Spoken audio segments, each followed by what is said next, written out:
Okay, so the Great Pyramid is right here with the basalt. It's kind of landing here, flat area with the stones, and there are a couple of pieces here. And the interesting thing is that there's a bit of a match up with the stone. So on here, if you look carefully, you can see the little straight lines going through, or straightish lines, and you can see them here. So just sort of following this up and through, and you can see the workmanship on the stone. And then this stone here has the cuts in it right here also, and in this case here you can still see the marks, the same marks within the stone here.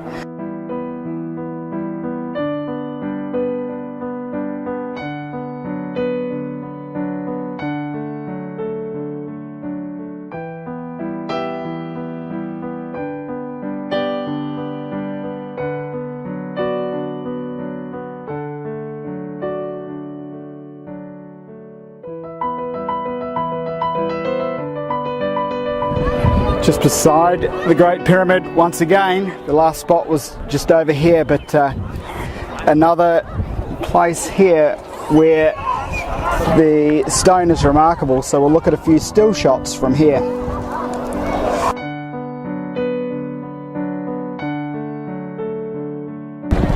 Okay, the Great Pyramid is right here, and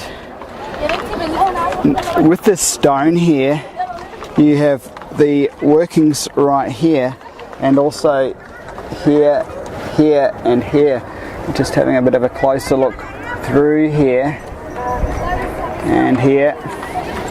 Now, just a bit of an idea. So through here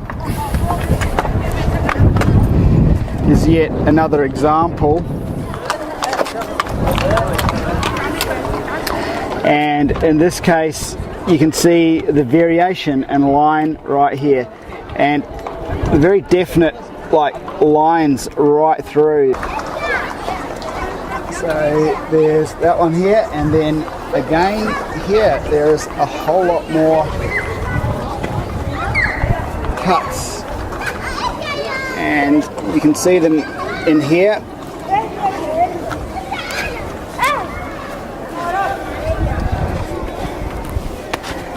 And again through here.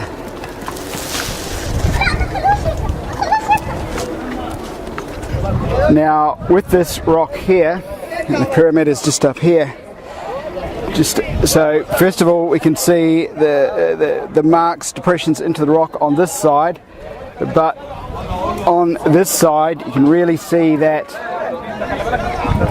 workmanship. And you can see the very fine marks through here, cut into this basalt. There's the side of it, and then this one here is highly remarkable, with the cut running just straight through here. It just looks like a cut basically. So we'll have a look at some stills from both places.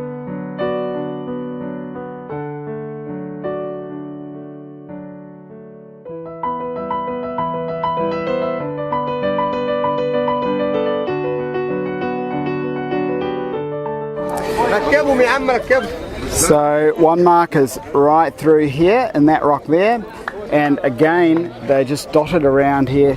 So more here, workings deep into the rocks. Okay. Sorry.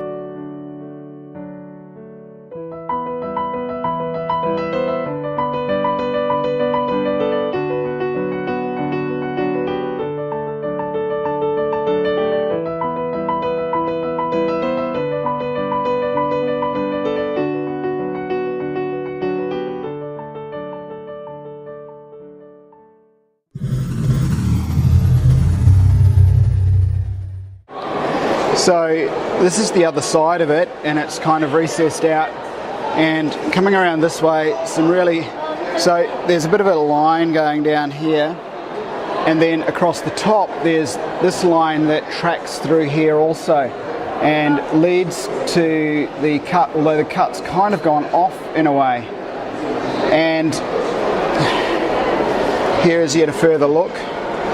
Now, you can kind of see that it undulates along here, and if you touch it, it undulates also. Now, there is a straight cut through here, and yeah, this is like, it's hard to tell if it is a straight line through there. I'll just get a good look at it, or a curved one.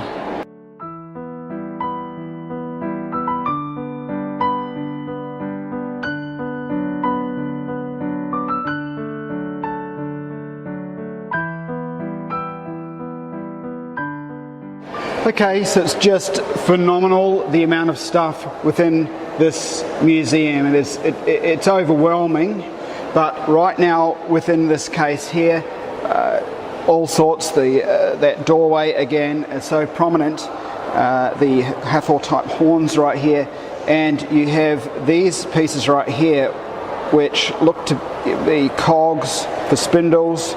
So really, really interesting stuff.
This sculpture dates back to the 5th dynasty, and you can see the plaque here. So it dates back around 4,500 years, according to mainstream history. I noticed the 2 cuts at the back of the sculpture, so I just took some photographs of these.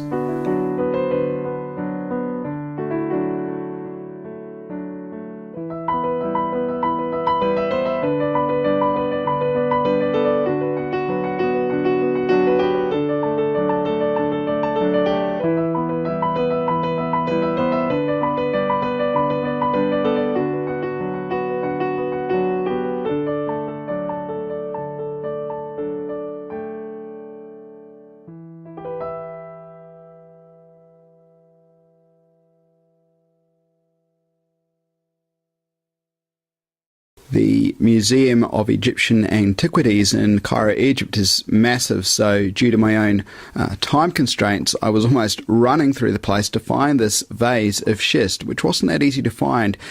So photographs, I've taken them through the glass. Now we can read the description for it. Vase of schist of unique form, intended to be mounted on a post and possibly intended to hold lotus flowers. First dynasty, so we're talking around 5,000 or just over 5,000 years ago. First dynasty, Saqqara, tomb of Sabu. Now, other commentators such as Brian Forster, and there will be many other aspects within this video that Brian Forster, for example, has commented on, but nonetheless, with this vase of schist, there are other vases that have these similar sort of turnover form to them.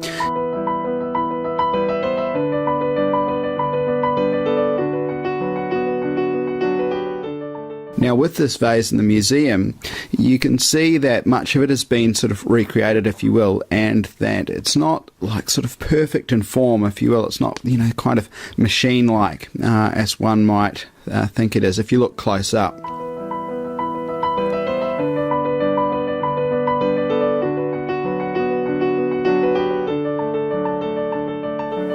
Let's note that they have stated possibly intended to hold lotus flowers, so they're not saying it is so.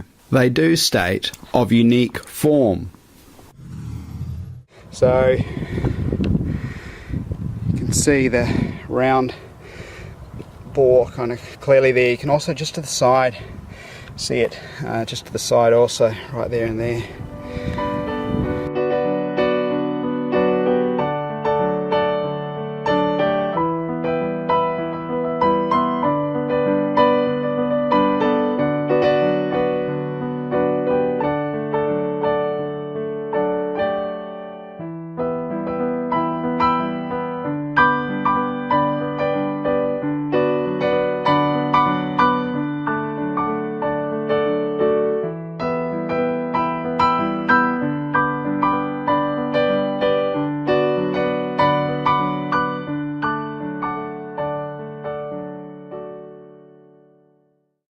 We ventured to Abu Ghurab, which is around about 15 kilometres out of Cairo, and you have the Sun Temple of Nisir there.